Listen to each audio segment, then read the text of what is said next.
Bonjour à tous, bonjour de la présence de tout le monde. Merci de toujours écouter et toujours voir mes vidéos. C'est très important pour que le message puisse continuer à passer.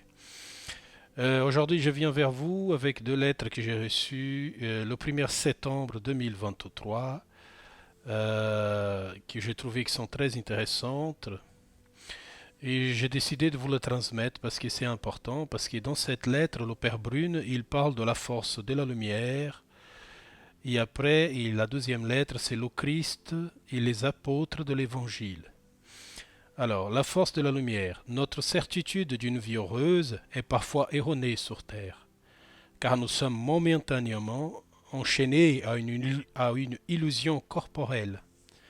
Certains cherchent avec des mots remplis des connaissances livresques une vérité, alors que la vérité terrestre persiste dans chacun d'entre nous, et bien au-delà d'un intellect ou d'une connaissance humaine. Beaucoup voudront dire que nous devons avancer avec toute simplicité, et c'est vrai. Ce type de raisonnement, et pourquoi je vous dis ça? Car dans la simplicité d'une vie heureuse, banale, la vérité se manifeste.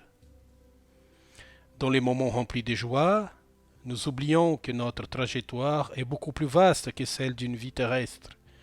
Pourtant, hélas, la vérité de l'Esprit éternel est infiniment supérieure à celle d'une vie terrestre. Comprenez que les moments passés sont qu'une brève histoire dans un petit moment passé pour un être éternel. Là, il nous donne une pensée à notre être intérieur. Donnons à notre corps spirituel le message suivant. Restons vrais dans nos relations. Restons aussi proches de cette vérité en regardant l'amour dans notre cœur. Mes chers, la fleur de lotus en devenir est en nous. Une pensée, une autre pensée. La pensée de l'amour sera pour toujours dans le cœur des hommes et des femmes sur terre. Cette pensée est en nous et pour toujours. Mes salutations les plus distinguées, paix et harmonie dans le cœur des hommes et des femmes de ce monde, Père François Brune. Et là, j'ai reçu cette 12e lettre où il parle de son postulat en tant que prêtre, autant que curé sur terre. Et c'est très intéressant parce qu'il parle aussi non seulement du Christ, mais aussi de l'Évangile. Le Christ et les apôtres de l'Évangile. Dans mes recherches en vie sur terre, j'ai cherché sans cesse une preuve de l'au-delà dans la vie terrestre. Dans les messages évangéliques du Christ et de ses apôtres, une certitude j'ai trouvé, et un soulagement d'âme aussi.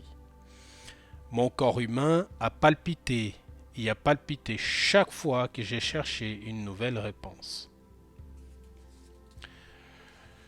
Toutes les réponses que j'ai réussi à trouver en vie et après vie soulagent toujours mes pensées et mon cœur.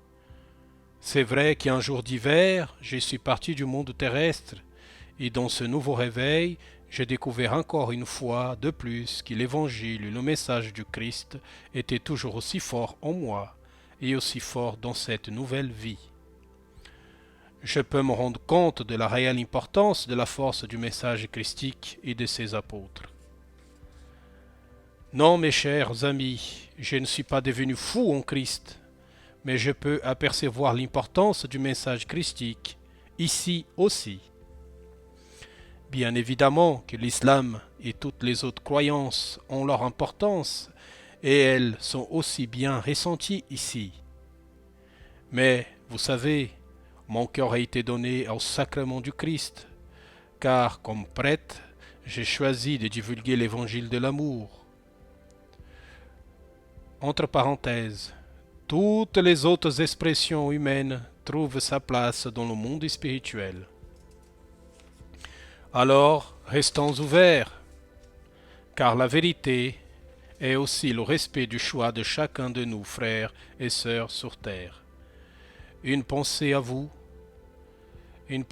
tous. La voie qui aide les hommes et les femmes à devenir sages est celle de la cohérence, du respect, de la philanthropie et surtout celle du pardon universel.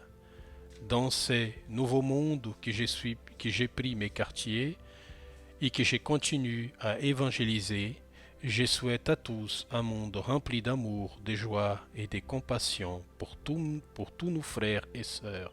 Bien à vous, Père François Brune. Voilà, c'est encore un message intéressant où il parle non seulement de son vécu qu'il a vécu sur Terre, mais aussi tout ce qu'il a vécu auparavant. Et c'est extrêmement important parce que c'est extrêmement cohérent dans ce qu'il a vécu et dans ce qu'il a propagé, non seulement dans ses recherches, mais aussi dans tout ce qu'il a fait. Voilà. Hein. Après, chacun tire ses propres jugements, chacun est libre de croire ou ne pas croire. En tout cas, moi j'ai fait ma part comme postier, ça veut dire je donne les lettres à ceux de juger l'importance de ces lettres.